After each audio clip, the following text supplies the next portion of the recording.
AI 기반 공시 뉴스를 분석하는 시간입니다. 도움 말씀에 타키오 뉴스 조호진 대표와 함께합니다. 대표님 안녕하십니까? 어서 오세요. 네, 안녕하세요. 네, 목요일 우리 시장에는 또 어떤 뉴스와 공시가 영향을 미치고 있을까요? 화면 통해서 체크해 보도록 하겠습니다. 한국거래소가 LG이노텍에 테슬라 카메라 모듈 수주에 대한 답변을 요청했습니다. SFA가 유보와 2차 전지 제조 장비 계약을 체결했습니다. 현대로템이 이집트 지하철 전동차의 공급 계약을 체결했습니다. 포스코케미칼이 에너지 저장 장치용 양극 소재 중장기 공급 계약을 체결했습니다.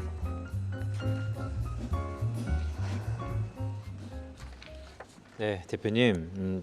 글쎄요, 좀 생소한 공시인데 현대로템이 중동의 지하철이네요. 어떤 내용이죠? 네, 현대로템이 사실은 이제 일반적으로 알려진 바로는 원래는 이제 전동차, 우리 KTX 같은 거를 자체 생산합니다. 그래서 현대로템이 최근에 방산 때문에 많이 주목을 받았지만 그 전에는 이제 차량을 갖다 생산해서 브라질, 터키 등에도 수출을 했고요. 현대로템의 많은 직원들이 전 세계를 누비고 있습니다. 이번에 이제 이집트에 이제 열차를 갖다 수출하게 됐다는 공시인데요. 액수가 꽤 크죠. 그래서 현대로템이 이렇게 큰 액수에 대해서는 자발적으로 이제 공시를 해야 되는 의무가 생깁니다. 그래서 이번에 현대로템이 공시를 했고요. 다만 이제 최근에 현대로템이 이제 방산 때문에 많이 알려져 있기 때문에 그 부분을 좀 약간 또 설명해드리고 넘어가도록 하겠습니다.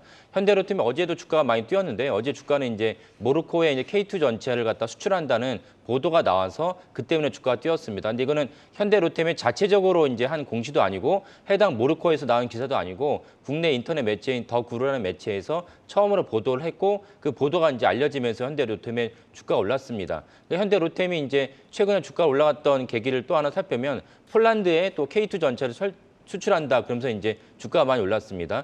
폴란드에 K2 전차를 수출하게 된 이유는 우크라이나에 러시아가 침공을 하면서 사실은 이제 우크라이나 바로 옆에 있는 국가가 이제 폴란드거든요. 그리고 아시겠지만 2차 세계대전에 발발했던 지역이 역시 폴란드였습니다. 그러니까 당시에도 독일이 이제 원래는 침공하지 않겠다고 했지만은 결국은 그 모든 걸 무릅쓰고 이제 침공을 하면서 2차 세계대전이 펼쳐졌고 폴란드가 이런 역사를 알고 있기 때문에 그러면 우크라이나 다음에는 이제 자기네가 국가 될 수 있다. 심지어 우크라이나는 나토에 가입하지 않았지만 폴란드 나토에 가입했지만 그 스스로 이제 방위할 필요가 있다라는 맥락으로 이제 폴란드가 부랴부랴 이제 대규모 전차를 갖다 생산하기로 하고 우리나라가 가져가기로 했습니다. 그러니까 일부는 우리나라에서 생산된 걸 가져가고 일부는 폴란드 현지 공장에 로템이 이제 설치하기로 한 것인데 이 때문에 이제 7월 달에 현대 로템에 대한 주가가 많이 올랐습니다. 그리고 어제 아까 말씀드린 대로 모로코에 이제 또다시 수출을 할 수 있다라는 이제 정확한 해당 기사는 수출 협상이 테이블에 차려졌다는 겁니다. 이제 수출 협상이 시작한다는 것인데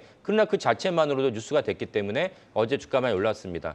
참고로 이제 우리가 방산에 대해서 한 가지 살펴볼 사안은 무엇이냐면 아까 말씀 나토라는 거는 이제 유럽을 기점으로 해서 이제 있는 동맹체이고 여기에 미국과 캐나다가 가입돼 있습니다. 미국과 캐나다가 가입돼 있는데 나토가 원래 해당 회원국에게 이제 가이드라인을 제시한 거는 GDP 대비 2%를 방위비로 내라라는 것이었습니다. 근데 대다수 국가들은 미국이라는 큰 우산 아래에 있기 때문에 우리가 사실은 방위비를 지출하는 것은 미래에 어쩔지 모르는 상황에 대해서 준비라는 것이 현지에서 큰 도움이 안 되지 않습니까? 그래서 스페인, 프랑스 등이 모두 방위비가 2% 미만입니다. 근데 이번에 우크라이나 사태 때문에 해당 국가들이 거기에 대해서 너무 놀라가지고 방위비를 증액할 것으로 여겨집니다. 그래서 아까 말씀드린 미국, 그리스 등 제외하고 21개 국가에 대해서는 모두 방위비가 2% 미만이라는 사실입니다. 그렇다면은 2% 국가 미만인 국가들이 방위비를 올려야 된다는 상황이기 때문에 방위비를 올려서 거기에 대한 무기 수출에 대해서 우리나라 이제 K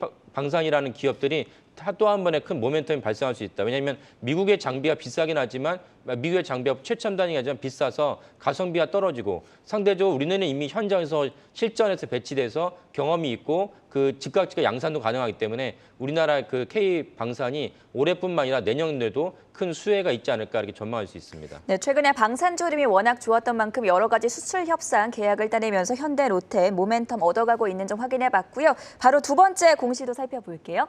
예, 두 번째 공시는 이제 포스코 케미칼이 오늘 이제 똑같이 오전에 나왔습니다. ESS용 양극재를 갖다 체결했다는 공시인데 전체 규모가 1조 1천억 원쯤 됩니다. 대규모 공시죠. 근데 양극재라는 거는 이제 전체적 2차 전지 배터리에서 되게 중요한데 오늘 공시는 이제 ESS형 양극재입니다. 그러니까 ESS라면은 예를 들면 이제 그 풍력 발전이나 태양광 발전을 하면은 해당한 전기를 갖다 생산하면 전기를 갖다 즉각 쓰는 경우도 있지만은 때로는 이제 해당 전기를 갖다가 저장해야 될 필요가 있습니다. 그러니까 사실 신재생 에너지가 전 세계적으로 엄청난 붐을 이루고 있는데 그 신재생 에너지의 또 다른 이제 축을 뭘 봐야 되냐? ESS입니다. 그러니까 에너지 스토리지 시스템이죠. 에너지를 또 어딘가 저장해야 되는데 그래서 ESS가 또 하나 이제 활용을 하고 있습니다. 그런데 이제 이번에 오늘 포스코 케미칼의 양극재 공시를 보면 2차 전지용이 아니고 ESS용 양극재를 공급한다고 발표를 했습니다. 근데 또 주목할 점 무엇이냐면 해당 제품을 갖다가 가져가는 그 당사자를 갖다가 경영상 비밀이라고 하면서 그 공시에 발표하지 않았습니다. 그러니까 여기에 대해서 좀 추측을 할 수가 있는데 원래 포스코 케미칼의 양극재를 많이 가져갔던 우리나라 빅3에 해당하는 LG에너지솔루션, 그다음에 SK이노베이션, 그다음에 삼성 SDI 중에서는 주로 이제 LG에너지솔루션이 포스코 케미칼 양극재를 많이 가져갔습니다. 그리고 올해 이제 기억하실 수도 있지만은 그 LG에너지솔루션과 GM이 합작한 얼티엄 셀즈라는 곳에서 또 미국에서 대규모로 양극재를 공급하기로 했습니다. 그 정도로 이제 LG에너지솔루션과 이제 포스코 케미칼이 긴밀한 관계를 갖고 있는데 이번에 근데 의외로 ESS용 에너지라고 하면서 사실은 이제 그 어디 회사에서 이걸 가져간지를 밝히지 않았습니다. 그래서 제 생각에는 제 개인적인 생각입니다만 원래 그 아까 말씀 빅3 중에서 ESS를 갖다가 대규모로 하고 있는 기업은 이제 삼성 SDI입니다. 그래서 삼성 SDI가 이번에 납품 대상이 아니냐라고 추정을 하고 있습니다. 그래서 어쨌건 포스코 케미칼이 이번에 이제 그 ESS용 양극재를 대규모로 납품하게 됐고 이에 따라서 주가랑 이제 전체 매출이 작년 기준으로 매출이 거의 51%가 됩니다. 대규모 금액이죠. 그래서 이 정도 금액은 모멘텀이 발생하기 때문에 포스코 케미칼을 또 주목하시면 좋을 것 같습니다. 네, 타키오 뉴스의 조호진 대표와는 여기서 인사드리겠습니다. 고맙습니다. 예, 감사합니다.